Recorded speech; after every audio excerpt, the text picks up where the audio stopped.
दे पाऊँगा।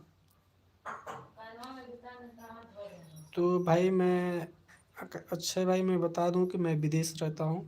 अभी घर पे आया हूँ, 3-4 महीना हो गया अभी छुट्टी पे। तो मैं इंडिया में काम नहीं करता हूँ, मैं बाहर ही गाँव रहता हूँ। 6-7 साल से बाहर ही रहता हूँ। तो अभी छुट्टी पे आया हूँ, तो अभी कोई काम नहीं, अभी ऐसे ही बस इसीलिए मैं लाइव आता हूँ, वीडियो बनाता हूँ अभी। तो आप ज़रूर जुड़िएगा हमसे। तो आप लोग भी जुड़ते रहें दोस्तों, लाइक कमेंट करते रहिए, और चैनल पे नए हैं तो प्लीज़ चैनल को भी सब्सक्राइब करें ज़रूर। तो आप लोग जुड़ते रहें दोस्तों, जुड़ते रहिए। और काम मैं इलेक्ट्रीशियन का करता हूँ, और काम मैं जो है इलेक्ट्रीशियन का करता हूँ।